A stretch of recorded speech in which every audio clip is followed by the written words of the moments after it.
Hi guys, it's Melly Starz, the host of Melly's Couch, and we're back. We got a new episode, and we got somebody who he doesn't do too many interviews that I've seen, but he's been in the game a very, very, very long time. He is a producer, rapper, AV engineer, GH Productions, and Hip Hop Fit with Gene Hicks. So we have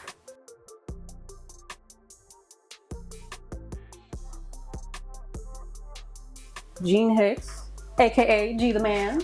What's up? What's up? How you doing? What's up? How are you? I'm good. I'm so used to watching you interview people. Right. Now I get to interview you. Good. So this will be interesting. Let's do it. So we're gonna rewind back about like 18 years. Oh wow. Okay. Where we going with this? Paign Family. Paign Family. Yeah, it was like a group because you guys were from Champaign. Yes. It took me a while to figure out why you spelled Paign. Got it. Took me a second, and then as I was researching. And your first hip hop CD was in 1996. What was it? Was it Ill with the Funk? Oh, okay. Yeah. Interesting. How did you get that CD, and like, what's the story behind that? My first album, I started out producing for myself. I was going to a studio. I was paying $125 an hour Jesus. to get a song done. Nice. And at the time, I was moving a little product in the street, that kind of thing. And I just decided I didn't want to deal with anyone, cut out the middleman. So I bought all the equipment that the recording studio was using. And I built my own studio, and that was the first album that I released, was Ill with the Funk. Wow, interesting. I don't think it's out anywhere. I don't think I found it. It didn't get released because at the time I did maybe 2,000 CDs on that. Okay. So that's a very rare CD. If anybody has a copy of that, that's the only copy.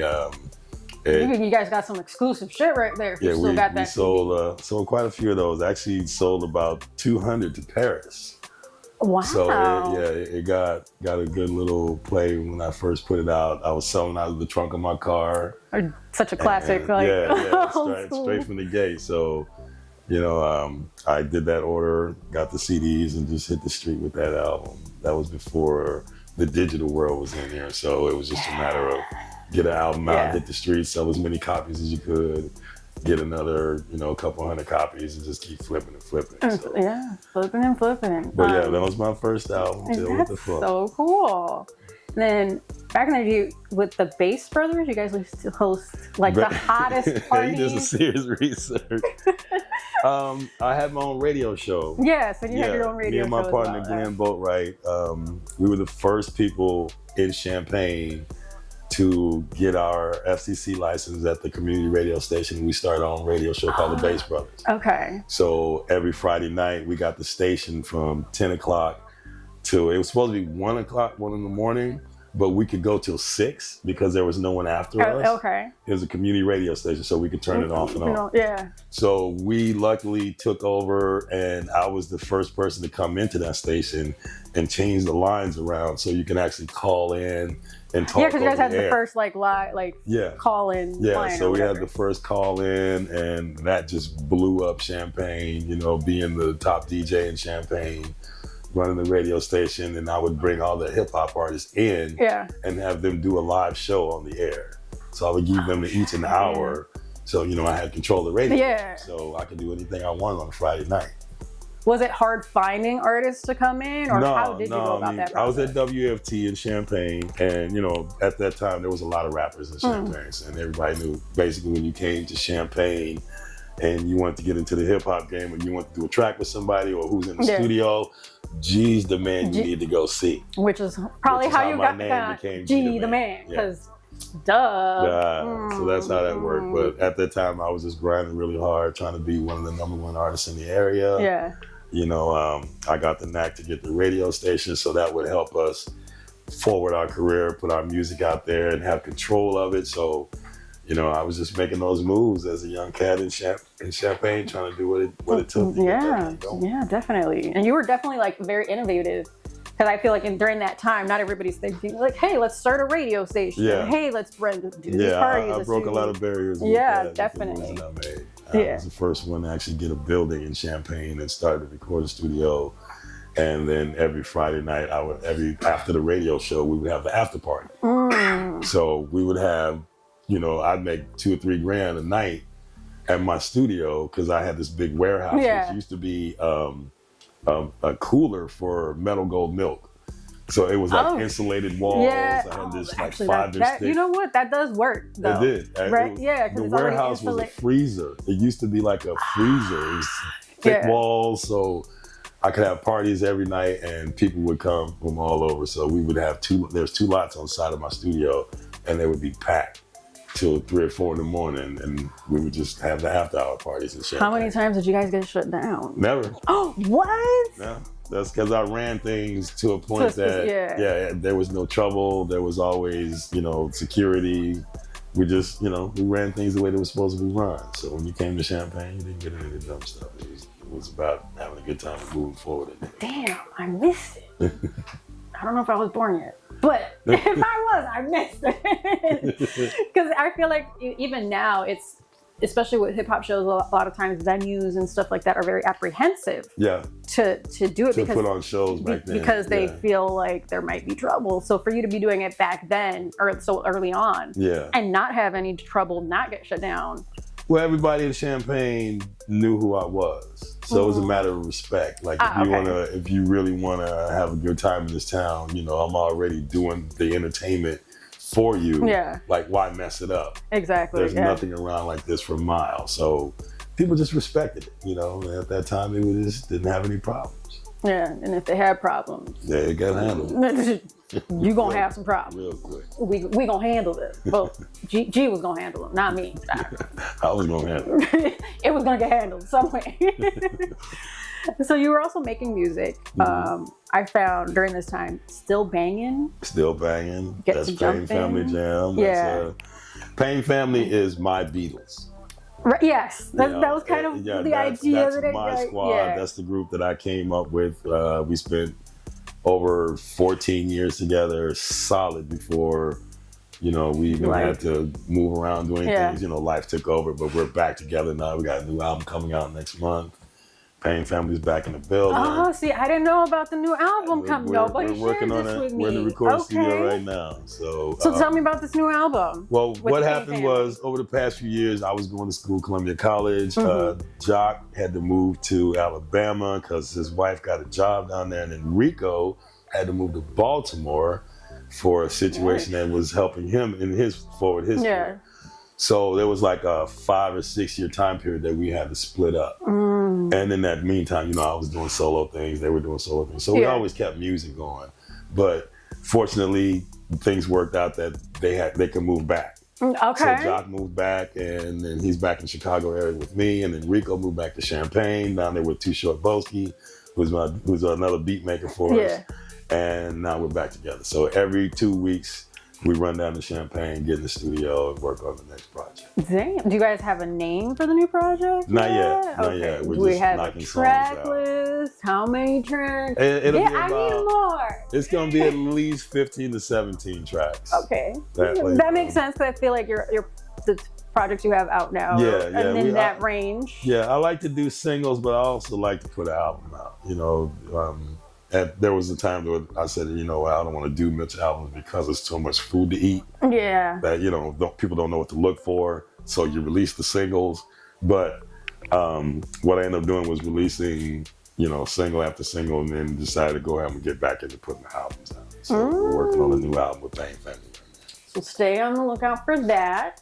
It might be out around the time that this interview is out. I don't know. We'll see. It might already be out. If not, be on the lookout for it.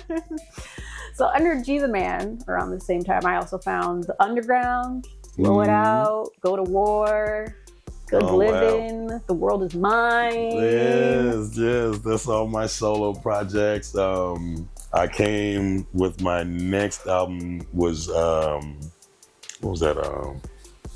I can't even think of my second album right now.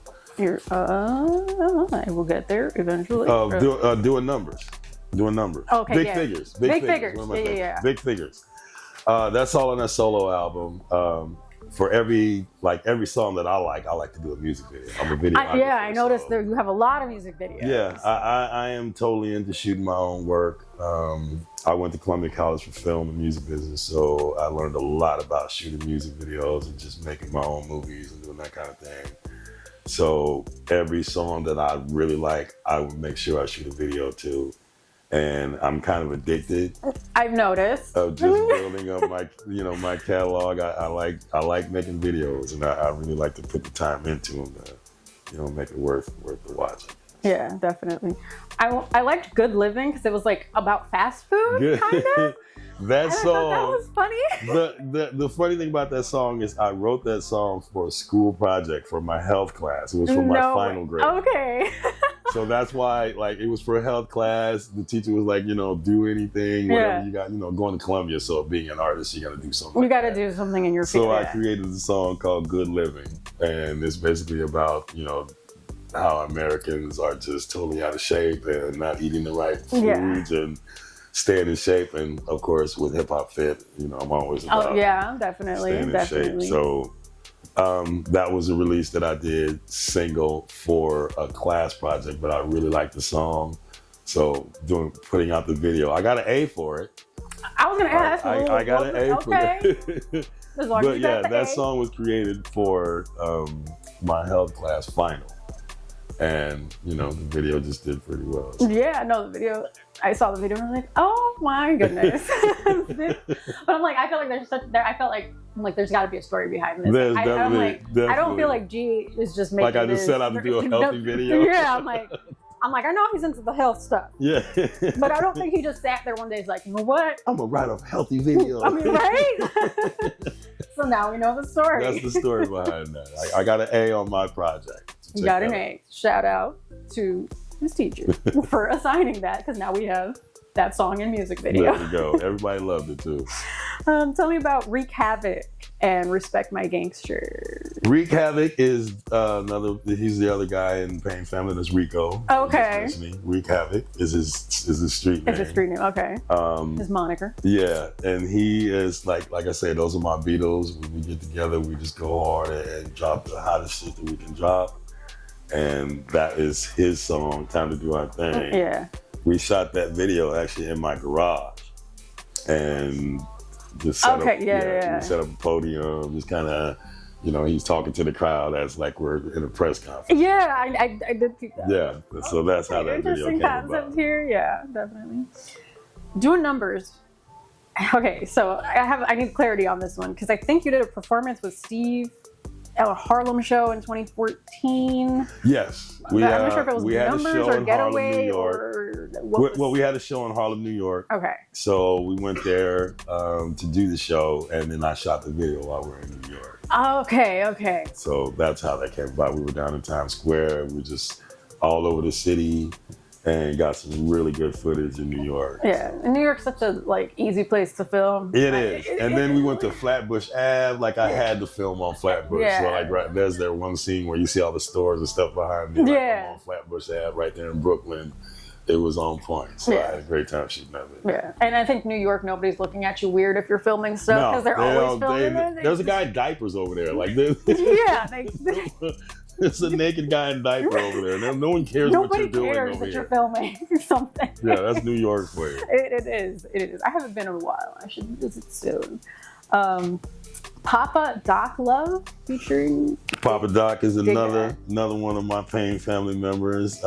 Actually, me and Doc grew up together. Daryl Boysaw. He's there. What's up, homeboy? What up? That's my other guy. He's out in Vegas right now. And I did his album. We did the song Alive and Well video for that. I shot that in San Francisco a couple years ago. You're just always ready to shoot wherever, whenever. I never leave without my camera. Now that I got a really good phone just for that purpose. So everywhere I go, whenever I take a trip, I make sure I shoot wherever I'm at. Take advantage of that. Any artists out there, wherever you go, get some shots. Good content. Any content, anywhere. If you see a nice alleyway, pull your phone up, get a couple shots, but that's just how I always shot. I'm a guerrilla shooter. So I just jump on the set and we shoot our movies. We just go out and do it. So Definitely. You performed at Tailgaters in Bolingbrook with Big Truck and Big Lewis? With Big Truck, Big Lewis, we opened for Twista in that show. Okay, yeah. So yeah, that was a big one. Big Truck and Big Lewis says, I'm in, 3 groups? Yeah, exactly. That's what I'm like. I'm just bringing up different people because I'm like, there's a lot going on here. I got a lot of projects out there. I'm in 3 groups. PXI, Panama Express International with Stephen Cattouse and Bamboo. I was wondering what that Panama Express International. Yeah, because, he's from Panama, Steven's from Belize. And we used to have La Voz was in there, but he might come back someday. But either way, TBD. Paign Family is my main group, and then PXI was my other group. Okay. And then the big boys is Big Lewis and Truck is my other group that I'm in. So okay, so you're in 3 groups. I'm in 3 groups. And a solo artist. Yeah, and a solo artist. So there's a lot that you can find. Just type my name on. Yeah, just G got all the music. Oh, man. Speaking of music, you have 2 albums. Yeah. You have Big Figures, which has 14 songs on it, and Boss with 17 songs on it. There's a lot of songs. There's a lot of songs on there. I like to put the music out there. Yeah. I'm not going to go through every single song. That's fine. Because we'll be here for like 5 hours. But maybe let's do a couple like standouts. Okay. Fly Like a Bird Wing. Fly Like a Bird Wing. That one, I had fun listening to that one. Yes. And the other one I had a lot of fun with was Rhinoceros. I can't even say it. We do a big rhinoceros. Yeah, I like the way you said it, like the delivery on it. I was like, oh, this is fun. We do it big like a rhinoceros, And the rhinoceros is big, so metaphors and phrases I like to use. Metaphors, phrases, all of this stuff. Big Figures is another. That's my really banging. Yeah. That was one of my first money makers. Like that one really got me, a couple dollars in the bank, and some nice record sales on Big Figures. Blow It Out was the other one. Blow It Out was another. I don't know what the hell is with Blow It Out. I love that song. Somebody liked it enough to put it on a playlist on Spotify that had 10,000 viewers. Oh shit! And that was like 12 years ago. It's still on that playlist? It's still on that playlist, and it keeps growing. So there's like 10 million in that group now, and it just keeps going. So every quarter, I get a nice little something for that song. So you see, artists, get appreciate on a playlist. It. Get on a playlist. When Everybody's always so like iffy on playlists. But clearly, get on Spotify playlists. It really helps. It gets you, you'll see a couple dollars if you, because if you play it right, if you get it in the right one. But like, there's 10 million viewers on that, so like it can't help but to get played. Yeah, you know what I'm saying. So I just got lucky with that song. I guess someone really liked it and put it on that list, and they kept working their butt off to grow their list. Which, thank you, I appreciate. Thanks, whoever you right, whoever it was, it was in Brazil. Oh. The person who had the list is in Brazil. So whoever created the list is in Brazil, and they took my song and ran with it. Thanks for that, I guess. Yeah. Move That Body was fun too. Move That Body. I did that with PXI. Yeah. Yeah, that was a little reggae tone kind of jam. Yeah. Definitely gives moving the body. I like to make songs that make you want to dance. I got street shit, I got club shit. I got flows. You're a little. I'm all over the place, but yeah, that song that's for the move the body. Got a little dance jam, little reggaeton sound to it. And because I just like how you wrote we. I actually really love that song. That's one of my favorites, just because of the energy in that song. And the flow the way I'm rapping in that song is just nonstop. But yeah, that's a good jam to me. Is we. Yeah. W-E-E-E. Oh, we. That's exactly how that's how you say it. We hustle, grind, we all that time. We lose our minds. We. Yeah, it's super fun. So now, Boss. Unless there was anything else any other tracks you wanted that stood out to you that you wanted to talk about on Big Figures. On Big Figures, I can't think of right offhand. Was Belly Dancer? Belly Dancer. I'm actually doing a video to Belly Dancer soon. Ooh. Okay. I got some very cool footage of some belly dancers. So, Appropriate. Yeah. Appropriate. So it's gonna be really cool. I'm working on that one right now. Okay. Yeah. All right. So then now, Boss. This one has 17 songs. Yes. You have a few music videos. Yeah. So we'll talk about the songs with music videos, because obviously, like you said, you do music videos for the songs that I think are bangers that people should. Yeah. Yeah. So starting off, Like a Hustler. Like a Hustler. That's I love writing that song. We shot that video in Florida, Vegas, Chicago, San Francisco, and Michigan. Wow. So all over the place. Those locations all the big cities too. Yeah. How was coordinating that? Well, again, you do the guerrilla shooting kind of. Yeah, So I knew where I wanted to go. I knew when I was, what I wanted to do when I got there. So it was just a matter of just going to the places where I was at, getting those cool shots for that video, and just knocking it out. So did you plan all of these specific trips, or Yeah, either trip I was going there to do some business or going to see one of my homies to get some work in the studio, but I never go anywhere without film. Yeah. So if I'm just going down to Florida, I have a house in Florida, so I'll go down there, but I might go down there just to shoot. Makes sense, just wherever I go, I'm gonna make sure I film there. I don't care what I'm doing. I'm gonna find if I see something like that's a really cool shot, then I'll get it for whatever song is coming up. It might not be for a song that I'm on now. Yeah, but if there's a song on my album, like, oh man, it'll go great with that, so I'll go get that shot really quick. So how long did it take? Because you obviously had to travel to all these different places. So how long did it take to put this? About 4 months to do that video, because I was pretty quick with all the traveling. Yeah, I move around a lot though. I like to, especially in the summertime. I like to take a lot of trips whenever I can, if studio permits it. But at that time, I was just moving around. I was going to Vegas to shoot Papa Doc's video. Papa Doc's video. So when I went out to Cali to do his thing, we were in that area, so I shot my stuff and just taking trips at that time to go if I got a show or if I'm going to book something, just work where I'm at. All over the place. Love that. Next up, I don't know what I wrote there. The reveal. Jeez, my handwriting is horrible. It's the second track. There's a music video. That's all I got. The second track on Boss. On Boss? What is that? All I got is it starts with an R-E. An R-E? I can't even think of that right now. Revive, reveal, revive. You got me. I can't read my handwriting. Go to the next question. Moving on. If we remember later, we'll bring it back. I can't think of all my music right now. I got you got so much. The Flatlands. Flatlands. That's my jam right there. I could tell that's your jam. I feel like that one you did the most for. I had a lot of fun with that. I went back home, Champagne, all my peoples. It was Champagne and Bandit Day, so I got to see a lot of that's why you see that video. You just see a lot of people. Yeah. I went home and just shot a lot of my homeboys that I grew up with. Everybody was in the park for Champagne and Bandit that day, so I could just get a quick cameo with all my peoples, and that video was for Champagne.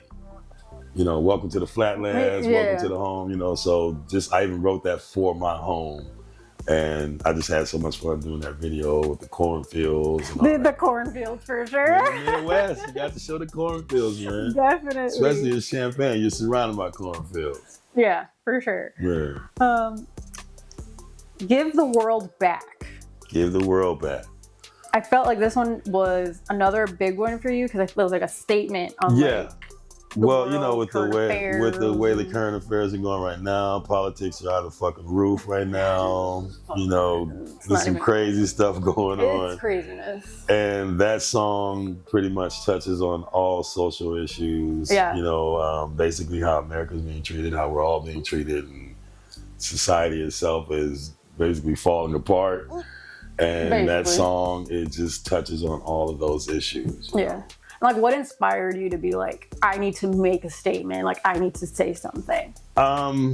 Like I said, I was, we're going through this craziness with politicians and everything right now. Just life is really crazy. So even when I wrote that song, I really wanted to express the frustration, of everyone. So, there was no, you always got to do something aside of just some street songs and dance songs. If you're a real rapper, you want to put a message out there as well. For sure. But that one's definitely a good message. I recommend everybody listen to that one because it's a good one. It's a good one. Tonight. You also got a video for that. That's my club jam right there. Yeah, we shot that at my old studio in Woodridge before I moved to Bolingbrook with my new studio. But that was a lot of fun shooting that video. Nice club jam. A friend of mine made that track, Bernie. Yeah, that's his actual street name is Bernie. Oh, okay, Bernie. But Bernie, what's up, Bernie? Bernie, he makes some cold tracks, and he made that track for me, and that was the concept that I came up with it, and I dropped that, and it just seemed like such a club bang, and I had to do a video to it. Oh, for sure, definitely. That one, it's a lot of fun. Yeah. It's definitely a lot of fun to get you up and moving and grooving. Yeah. On the way up. On my way up. On my way up. Sorry. That's all right. It's all right. That was another jam. Like I say, whenever if I'm gonna do a video, that means I really like the song. Yeah, that's why there's so many videos off this project. Clearly, this is your favorite. It's inevitable for me because I feel like, why not do a video to the song? It only helps the song, Exactly. So and I think nowadays too, people are very visual. Yeah. And I'm that type. I'm a fast learner in visual. So same. I like to do a video for every jam, and that, with no exception, was one that I felt like it needed a video. It definitely needed a video. And again, I shot that one in Michigan, mostly on the beach, and a couple other different locations, but I got some property in Michigan, so I'll be going up there all the time. I got a lot of family up there. So you got property in Michigan, in Florida. Make a couple moves. Okay, hot shot. Keep it low. We keep it on the quiet, but I'm invested. But it also helps when you're traveling to all these places. It helps when you're traveling. So, you know what? I guess it works. Yeah. I need to get on your level. My family has a house in Florida. I won't say that I own it. But we have a family house in Florida that we share. I can go down there whenever I want to do that. Oh, okay. But I have a property in Michigan that's mine. I'm working on 10. I want 10 houses in 5 years. Okay, how many do we have right now? I have 3. I have one. I have the one that I live in, but I have the one in Michigan. I want 10 up there. 10 just in Michigan? In Michigan. I still have my family home with my mom. She lives in Champaign, but that's going to be my house, of course. But I'll rent that out. Yeah. But I like to do real estate on the side. That's kind of my other hustle. I went retired doing real estate. So I've been looking in small towns and buying small houses and revamping them. So why specifically Michigan? I was born there. I was born in Muskegon, Michigan. All my cousins are up there, so I go back there every year all my life. And super cheap up there. I ain't telling y'all my secret. But don't take his plan. That's all right. There's plenty of them out there. There's houses everywhere all over this country. You better learn something. You better learn your hustle. But no, I go up there all the time. And my cousin Charles is a real estate investor. He's the one that got me into it. This cat is young, shout out to the and he is on 11 houses already. So I'm trying to catch up with him. Oh, damn. No, get to work. Oh, yeah. I got to get to work. You're making me look like a child right now. Okay. So shout out to my cousin for keeping me grinding, man. Last song I want to talk about, Give That Cookie.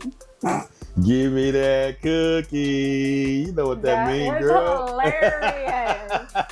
Hilarious. Give me that cookie. I'm doing a video to that one. Oh, okay. Because I was like, it doesn't have a video now. That's coming. Trust me. I was surprised it didn't. I got the chef's hat. I'm going to be making cookies with all types of shit in the kitchen. It's going down. I'm throwing all type of stuff in the bowl. Everything. It's going to be dope. Give me all the cookies. Give me all the cookies. So yeah, that's a fun song that I wrote. That's On the Big Thick. No, that's on the Boss album. Boss album, yeah. And that is, like I said, another song that I want to do a video to. I just haven't gotten to it because of other projects that are in the way right now. Yeah, but I was surprised it didn't have one because I'm like, nah, he had way too much fun Doing that song. Way too much fun on this track for it not to have. It's gotta have a video. It's coming. It's coming. Don't sweat I it. excuse it out loud. Don't sweat it. It's coming. Speaking of other music videos, you have Ting Ting Ting. Ting Ting Ting. That was one of my favorite shoots of all time because I played a witch doctor. Voodoo doctor. Yeah, you like...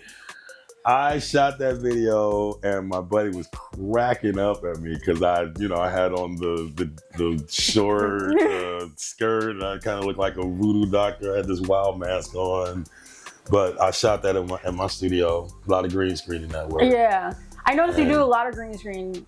Yeah. So how comfortable are you with the green screen? Very. Yeah. Is that like just your go-to? It all depends on the song. Okay. Like that song needed. I was playing the witch doctor and I found the footage of the African girls dancing around me. Yeah. So like I found that footage just for that scene. So I'm like on YouTube. I need some Africans dancing around the fire. And I found exactly what I was looking for. And thank God for green screen because I can do stuff like that. Yeah. So here I am in front of the green screen looking crazy.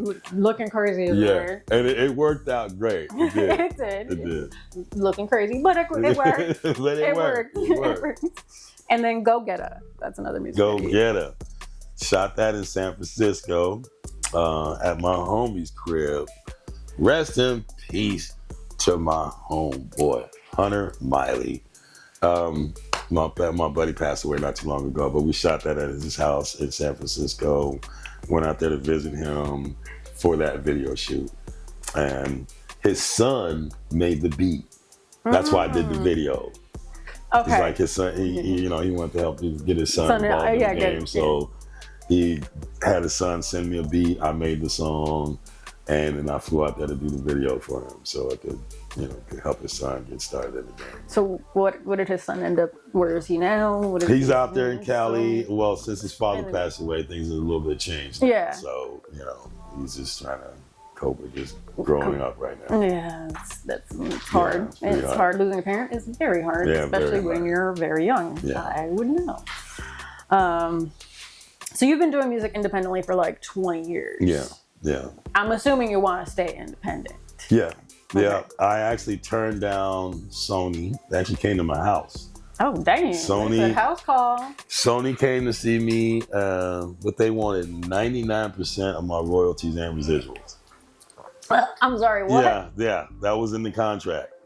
So what the fuck are y'all smoking? That's what I was like. Are you fucking kidding me? So we sat down. I looked at the contract and I'm like, no, lady, this is not gonna happen. No. So I turned that deal down, and then Geffen came at me a few years later, and they were pretty much in the same situation. They wanted 98% of the royalties and residuals. What is wrong with these people? Labels were tripping back then. Definitely. So I just stayed independent. When I went to Columbia, I learned a lot about the industry. So I just, knew what I needed to do to stay independent and just made all my moves as an independent artist. And it's worked out. It's worked out great. It's definitely worked out. Anyone would love to be under a label with millions of dollars, but you see what happens with that, with the contracts. It's just not even worth it.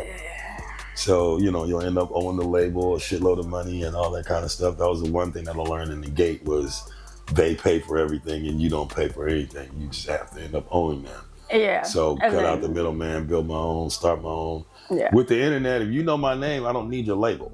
Exactly. Bottom line. So and I think too now there's so many resources. So many resources. You don't need a label. It's even easier to stay independent. If you know my name, bottom line, you know where to find me. You can get my music and it goes directly to my bank account, not theirs. Exactly. Yeah, and then I feel like they also, because they know that they're trying to get their investment back and they want to continue to own you, they're going to up those fees and up what they everything that you need to move forward, they're going to pay for all that and you're going to end up owing a label. A lot of one-hit wonders owe the fucking label for the rest of their life. Yeah. That's why they disappear, so stay away from them contracts. Especially the 98, 99%. That is wild. God. Crazy. Yeah, isn't it? I would have punched somebody in the face. Just told her politely leave my home. You can leave. You can go back. The door is over there. You can go back to Florida, California. Where the fuck you came from? That ain't gonna work for me. That's not working here. Absolutely not. So I just wrote this down, but I'm not sure what it is. Mm-hmm. Ghetto food shits? Ghetto food skits. Skits. Sorry. I'm a kung fu instructor. Well, kung fu master. I've been in martial arts. Yeah, you've been in martial arts. Okay. So, with Crucial Conflict and a couple other guys, we've been shooting these ghetto food skits. Food skits. Okay. Like ghetto kung fu. Okay.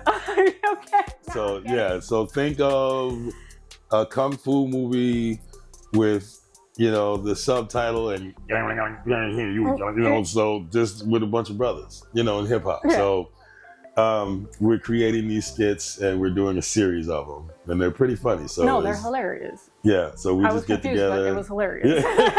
Like, what the fuck am I watching right now? Right. We go out and we shoot basically a kung fu movie and we do our own spoof on it and it turns out to be pretty funny. So. Yeah, it's definitely pretty funny. So I want to talk about, we did some break dancing. Yeah. Like back in the day with the Twin City Breakers. Twin City Breakers. Now you find all this stuff. I do my research. That is where I got my start. I was a break dancer back in high school. My group was called the Twin City Breakers and we got pretty popular in Illinois. So, we'd end up actually getting... You guys did shows. Yeah, we did shows everywhere. I'd be sitting in class and I'd get a call to the office. That's how you were able to skip class? Yeah, I was able to skip class. They'd ask me, they say such and such school's having an assembly. They want to know if they can get your crew over there to do an assembly with them. So I would call up Jerome and and they would come pick me up from school. And I'd get out of school for the whole day and go do a school assembly and get paid for it. Awesome. So my junior and senior year, I was a professional breakdancer. And we did a lot of shows all over Illinois, and that's where I got my start into hip hop. I started out as a breakdancer. Yeah. So it was just inevitable to move on to the rap game. But yeah. That was the first thing. I was always a dancer. I've always been a dancer. Yeah, dancing is very big in your branding for sure. Yeah. And then later on, like years later, you ended up teaching breakdancing to kids in like 6 different suburbs. Yes. When I first moved here in 2000 from Champaign, before I was going to school, when I was going to school, I ran into a friend of mine, and she was teaching a hip hop class. This girl that I knew. Mm-hmm. And she knew I was a breakdancer, so she had me do a demonstration. And the kids loved it, so she just gave me 20 students. Oh, sure. Like let's start you a class. So I instantly fell into teaching the breakdance class when I came here. So I was like, whoa, that's a way to make some money around here. So I would charge, $50 a month, but I'd have 20 students, and I would do a 1-hour class. So I did that, and then I saw that would work in Aurora, and then I moved to Franklin Park and Lamont and Bolingbrook. I was in 5 different suburbs teaching the breakdance class as a job. Because who would think that was a job? Well, I didn't even realize kids wanted to learn how to breakdance like that, right? When you come from a smaller town and you come to a bigger city and you notice a lot of things that people don't do in this town. There's a lot of shit that people don't even realize you can make money on. A lot of ways to create a job for yourself. Breakdancing. Who knew? But somebody's doing a hip hop class, kids class and things like that. When that class was handed to me, it was an instant opportunity for me to know, I can create a job from this. I don't like working a 9 to 5. I like my time. Most of the people that come to the couch don't want to work a 9 to 5. My motto was make a lot of money in a little bit of time. Always. In anything that I do. Don't take up too much of my time, but I'm going to definitely make a shitload of money while I do it. Yeah, well, I hope I don't take up too much of your time. Nah, I'm more than glad to be sitting. Okay. I was like, oh, damn. Let me this got nothing to do with it. Let me wrap it up. This is a career thing. But yeah, making those kind of moves that would kept, forward my career. So. Yeah. And then eventually, you started your own fitness studio. Yes. And you said you kind of got like help from like the Small Business Development Center, and I'm not sure how to say this, ACCION Chicago. Yeah. They see the I'm not sure how to Axiom. Okay. So tell me how that all came about. Yeah. Hip Hop Fit with Gene Hicks. Yeah, because that's the next. Is my company. Section. Yes. Okay. I was breakdancing, teaching a breakdance class. I'll make this quick. Teaching a breakdance class in 5 different locations. I felt like I wanted to get consolidated. Yeah. You know, I was tired of going to the suburb. Yeah, driving around. So I went to LA Fitness one day in Bolingbrook, and I said, hey, I want to know if I can rent out your studio and try to get my students to come there in one place. They said, no, we don't do that, but we need a hip hop instructor.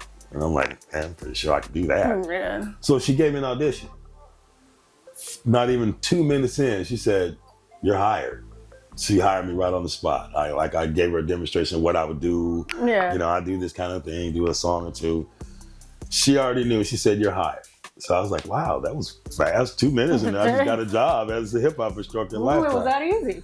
So I left LA Fitness that day. And I ran over to Lifetime Fitness, which is across town.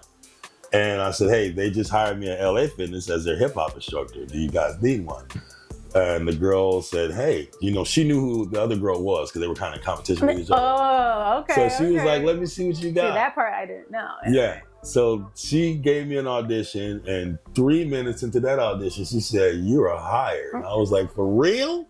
So they both hired me in the same day, 20 minutes apart. Yeah. Lifetime and LA Fitness both hired me as their hip hop instructor. I went home about a week before I could start at that job, and I just watched some YouTube videos and watched some on-demand videos of a hip hop class, and I figured, oh, okay. Go back in, and I started doing the class, and what my idea of the class, I guess, was, and the shit blew up in my face. So it went from 20 people or like 10 people on a regular night to 90 people. Shit. On a Monday night. So you were doing something right, clearly. I must be doing something right. So the class really blew up, and like when I would come into Lifetime, there'd be a line all the way from the door, down the hall, and up the stairs to the gym. People would stand like, so really the class really, I had no idea. Like, I had no idea like that hip hop class was that popular or something like that would be popular. I never did that shit before. I'm doing breakdance and stuff. So it was all new to me. But being a breakdance choreographer from back in the day and all that, I'm able to listen to a song and put a routine together just like that. So just being able to do that, I've created a really good workout. And then that class blew up. And over the years, I dropped my first DVD as a film producer. Well, my class is blown up. I might as well do a DVD. Yeah, exactly. So I took all my music and guys that I deal with, all my homies, and put together the first DVD. Yeah. Then you had a USB drive too at some point? Like it had I listen to my music on a USB when I'm moving around. Okay. But that was the other way to sell it too. But what I did was I took the DVD, I made 20 grand out of my duffel bag. Just selling the DVD. At the gyms and out on the street and on my website. So I created a website, and then I would have to go to the post office at least twice a week to send my DVDs all over the country. So that really got crazy, and I made like 20 grand selling my DVDs. I couldn't believe it. Damn, I can't believe that. I couldn't believe it. So yeah, that, and then I released number 2, 3, 4, and 5, and 6 on the Hip Hop Fit DVDs, and those are just in rotation now. But at that, I worked for Lifetime in LA for 7 years. And then I decided, well, what happened was the salesman came up to me and he said, hey man, we want to thank you in the sales department. I'm like, what for? He was like, well, over 200 people signed up this year just to go to your class. I'm like, wait, what? Over 200 people signed up just to Lifetime just to go to your class. Like, they don't even care about the other facilities in Lifetime. They just come to your class. Wow. Okay, so I did the math. And I said, you know what? I'm just going to open my own. Yeah, and the math was mathing. So I went and I did a GoFundMe, and it just blew up on me. I made 10 grand on my GoFundMe. Yeah. And I just went and found a location and it created the Hip Hop Fit, and haven't looked back, and that was 9 years. And then where did the idea for the GoFundMe come from? Was it from going to like the small business center? Or yeah, well, I got the small business loan, but I didn't want to borrow a lot of money. Yeah. Because I didn't want to come into the business with debt. So the GoFundMe was really popular at the time. And I just figured, well, I have a huge following on Facebook.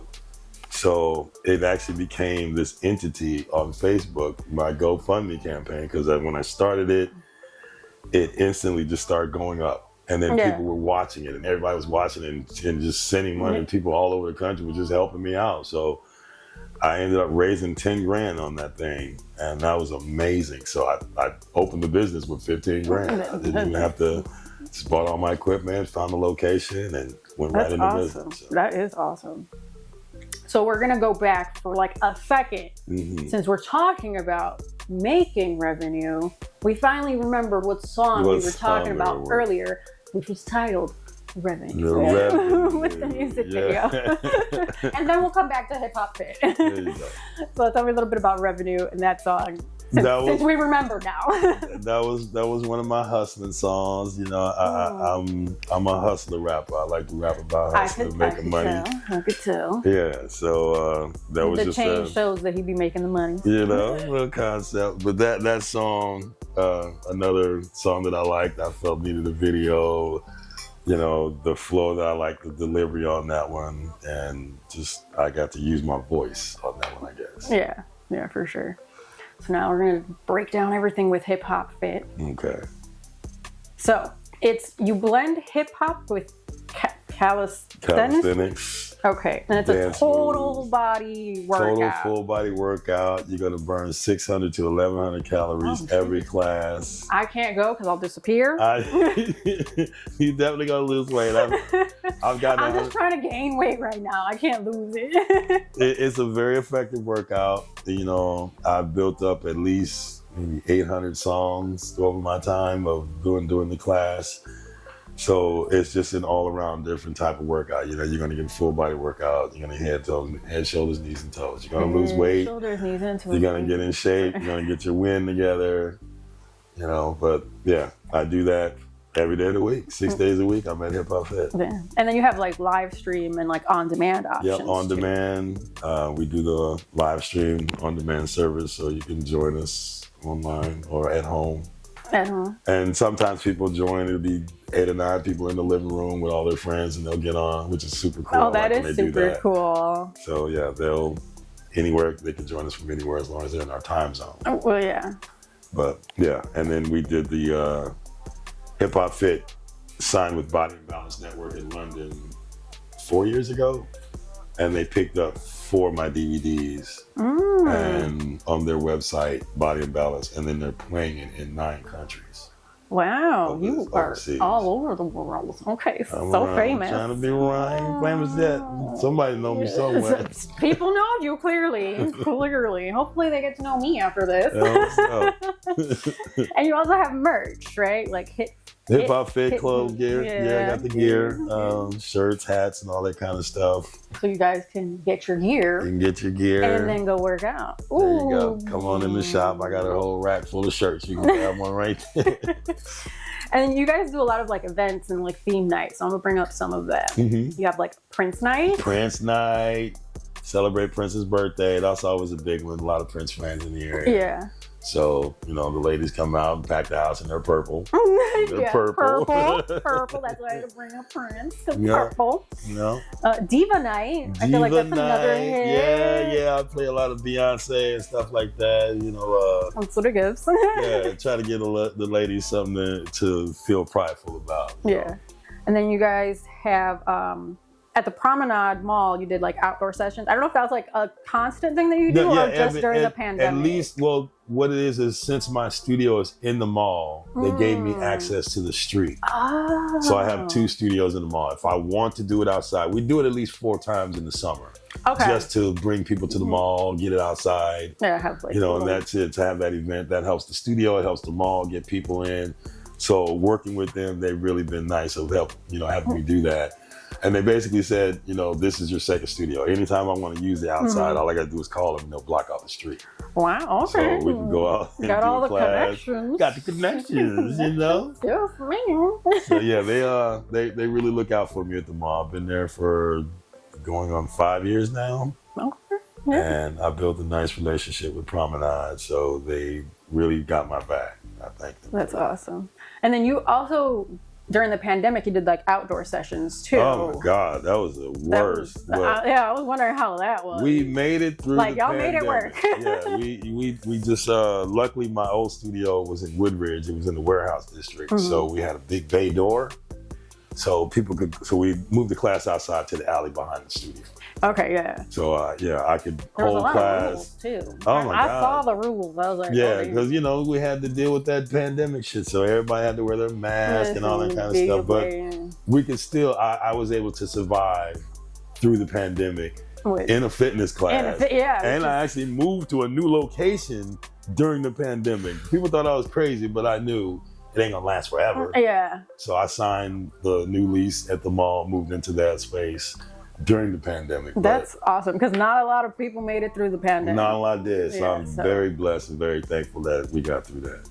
And then you guys also offer self-defense classes? Yep. You did? I've been doing martial arts since I was 6 years old. Shaolin, Kung Fu, Shudokan, Aikido, and Jiu-Jitsu. So being a martial arts instructor, I wanted to bring that class to Hip Hop Fit.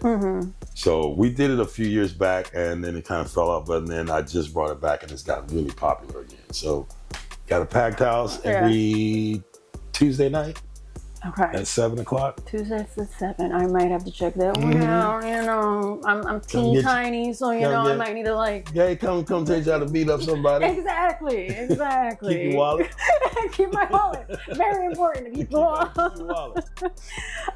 You also do like a red carpet challenge at the beginning of the year. Yes, at least once a year we do a red carpet challenge with our members, and basically we have them at least for a month do something like give up sweets, give up water, just drink water and do something healthy for a month, and then we'll at the end of that month everybody will have their results if they lost anything or if they they met their goal, and then we'll have a red carpet event for them. Oh, that's so cool. Party. But like all the results are like private. Like it's not like you're not like putting everybody out. Like collectively we want to know how much weight we lost as a group.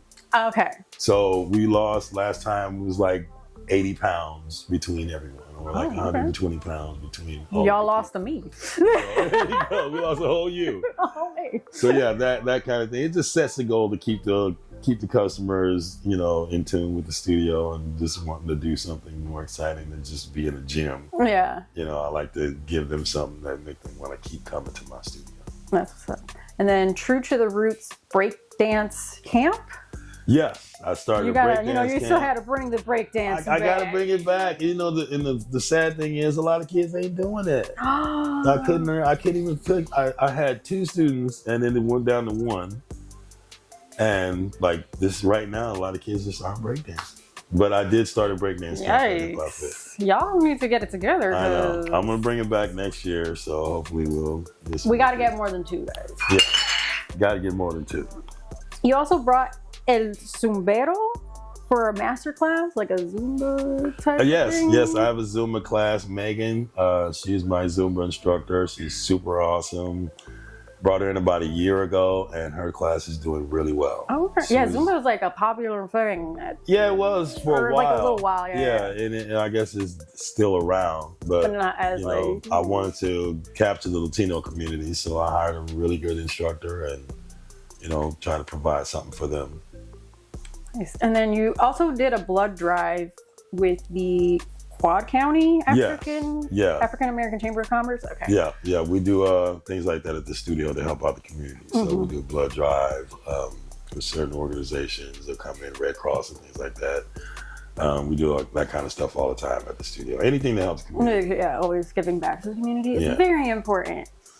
You were around town on WGU WGN. Yeah, yes. WGN. Sorry. They came and did an episode at Around Town with Annabelle Evolve. Yeah. How was that experience? That was a lot of fun. How did that happen? Like, one of my members, Mary Bell, she really watches the show all the time, and she's Puerto Rican, so she loves the host of the show. Mm-hmm.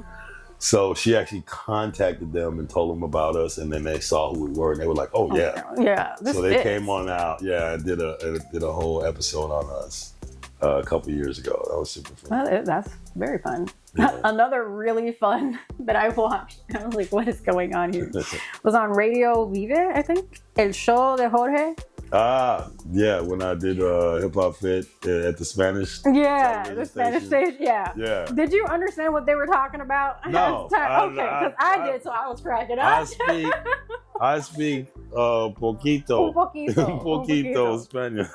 So I didn't understand, but Bamboo was one of the hosts who I rap with. Okay. So. Because I'm like, how did we end up here? I'm everywhere. I got, that connection with Bamboo. And Bamboo was hosting that show.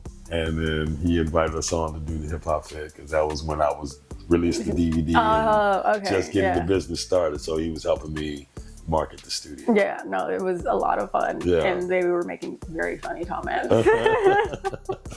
I also saw you did a gong bath with Hank the Tank. Hank the Tank. Yeah, we do things like that at the studio. Instructors want to come in and do like gong baths, and we had a rabbit yoga before, so they brought bunny yoga. Yeah, they brought a bunch of bunnies in, let them run around while people are doing yoga with bunnies. So I ain't know nothing about it, but that's how people come to me with stuff, and I'm like, okay, let's try it, right? Clean up the bunny shit. I don't care. As long as you clean up the bunny shit, we're good. So yeah, they brought in the rabbits. I'm like, there are rabbits running around my studio. They're just like doing yoga with them. But yeah, Hank does that. She's one of my members, but she does gong baths and stuff like that. Did you get a gong bath? Yes, I did. I joined in. Did you feel like a difference? It's weird. You lay down and then they do these like gongs and they do these rain like the chimes. Yeah, like the rain chime thing. It sounds like rain and stuff was all over your head, and then like I passed out. I go to sleep fast. I go to sleep fast. You lay me down, believe me, I'm working out a lot. So like if I sit down for 2 minutes, I'm gonna pass out on you, and I definitely passed out. But that was the thing; it's supposed to relax you. Well, but, you were clearly very relaxed. I mean, I kicked a couple of them. Oops. I don't think I'm supposed to snore in this class. I don't think I was supposed to be this relaxed. Right, not this relaxed. Well, yeah, we have things like that at the studio all the time. Yeah, and then I wanted to talk about, you have this little mini Lego figure. Of me. Of you. It's adorable. I'm into Legos, obviously. One of my customers brought that for me for my birthday as a birthday gift. And it was a little Lego of me with my shirt on. Yes. And my microphone on my stage with my music, where I set my music up. So that's what that whole thing is, like me on stage next to where I play my music at on stage. So that was a birthday gift. I thought it was so cute. Super cute. I had to put it on the website. Yeah, I know. I saw it. When you were interviewed on the Local Artist Show, you said you wanted to be an actor until you found hip hop. But you've done some acting. Yes. And filmmaking. Yes, I have. You were on Chicago Fire season 1. I was on season 1. I played 7 episodes as a police officer. Oh, a police officer. Okay. I was a police officer and a paramedic in a couple episodes, but mostly police officer. Okay. And I've done many independent films, movies, things like that. I wrote 2 movies. I produced myself, The Dying Breed and Loyalty. And Loyalty won an award. Loyalty won the Tony Film Festival in 2008, and we had to go to Dallas to get that. We shot that here in Chicago. It was basically a friend of mine wrote the movie, and he came to me to film it. Mm-hmm. So we got together, and Loyalty came out. So basically, he wrote the film about a gun dealer, and the gun dealer basically has this is the plot twist. Plot twist. Yeah. So the gun dealer, and then I was the cop in the movie, had a sister and he has a brother, and the brother falls in love with my sister.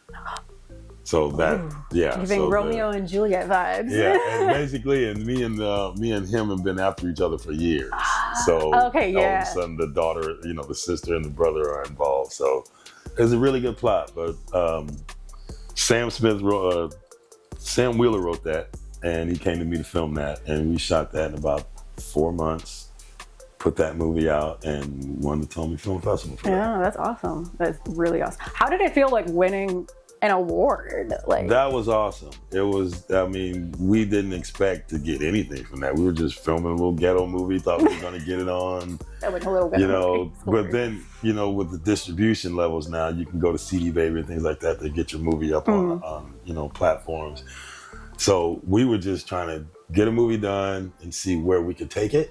Yeah. And at the time, y'all took it somewhere. Yeah, we took it. Yeah, we got a nice little hookup with the distribution, and then I put it on YouTube just so people could watch it. And then a couple years later, I filmed The Dying Breed. The Dying Breed, yeah. Tell me a little bit about The Dying Breed. The Dying Breed. You not have an award, but it's still, you still made a movie. It was my baby, my project. I woke up one morning and I had a dream about that movie. And I sat at the edge of my bed and I smoked 2 blunts and I wrote that movie. Yes. Like I jumped right up like, oh shit. I know I have a movie. Grabbed my pen and I started writing, and 8 months later that movie was done. So once I got it written, I got all my people who I wanted to get. I had a cast of like 47 people.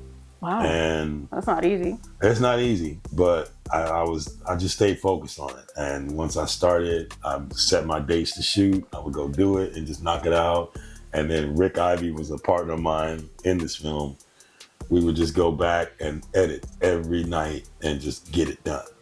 So we would spend, 6-7 hours. Labor of love for real, yeah. Yeah, so every time we would shoot that day, we would go right home and edit to get that scene done. So we would just knock them out. And there was 68 scenes or something like that in the entire movie. That's hour and 90 minutes. So we shot that movie, and that really was a great project. I felt like that I got my first. That's all I found as far as your acting and filmmaking. Is there anything else though? There's a lot of indie films out there.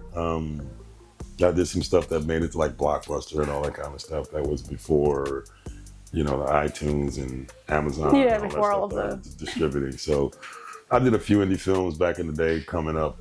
When I was in school, there was a couple vampire films I did. Things like that. Vampire films? Yeah, there's a couple indie films back in the day. But then I started shooting my own, and I'm going to shoot more. I like doing action movies. I'm going to film definitely. Action. And then I think you even have like a behind the scenes of you doing the fight scenes. Yeah, I do fight choreography since I'm a martial artist. So I do all the stunts and fight choreography for the movie, and I just write the scenes. So I'm writing a new movie right now, and I'm just getting started on it. So I'm just going to be kind of like The Dying Breed, another action film. Okay. Well, if you need extras, we definitely got to come get you. I'm here. I mean, if the couch, it has to be in my downtime from the couch. In the downtime, all right, we catch. But we can make it work. You're kind of busy, Oh yeah, a little bit, just a little. But we can make it work. We gonna make it work. Right. Speaking of being busy and doing interviews, you are the host of the Local Artist Show. The Local Artist Show. That is my homeboy Stephen Katus's baby.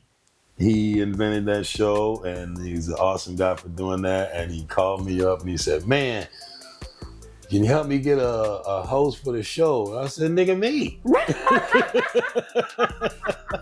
I want to do it. What you talking about? He's like, can you help me find a good host for this? I was like, me, bro. And it worked out great. He already knew I was kind of a wild talker, and I'm already, It gets a little wild on the Local Artist Show. I'm used to talking to people and just being open, so I'm not shy in any way, what form. So I know I'm behind the scenes, so I get the real unedited. There you go. So he got with DJ Nikolai, and that boy is dope as hell in finding us some talent, and it just all worked out. So, Steve got with the station, created the show, brought me in, brought in Nikolai, and then a couple other guys that we work with, and Angel, and we all just got together and just created the show. Yeah. And now we are in season 2, episode 5, going into episode 6. And it's been amazing. It's been one of the highlights of my career is actually just hosting this show. So I'm feeling good, very proud to be a part of it. Pretty confident you're going to stay on as the host. I ain't going nowhere. They got to drag me out. Oh, kicking and screaming. I ain't quitting, Steve. Don't try to kick him out. Don't try to kick me out. He's not quitting. No, we're going to go as long as we can. When we're done with this season, we'll move on to the next season and just keep it going. There's no reason to stop it. It's only getting bigger. Exactly. The artists are getting better. Yeah, they're getting better. They're seeing what's happening, so they're wanting to be a part of it. And it's just really working out for us. No, for sure. So I have like a random thing that I found that I didn't know where to put anywhere else. Chainsaw art? Well, I'm an artist major. I've always been into art in all shapes and forms, from music to fashion to sculpting, and I do things with a chainsaw. Yeah. I was like, I don't know where this fits in his life. I'll explain. Okay. I'm always doing something.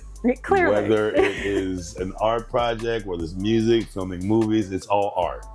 Yes. I have always wanted to do chainsaw art and make cool stuff because I've seen a lot of cool stuff that people would do with a chainsaw. So I bought me a chainsaw and I went crazy. So I learned how to make some cool stuff with a chainsaw, and I would go online and I'd see like pumpkins. So I learned how to make really cool pumpkins. So you like win the Halloween? Oh yeah. I'll mess around. Okay. I made a Grinch last year. I love the Grinch. I made a 4-foot tall Grinch with his hat on and everything. Like I had that on my porch at the studio.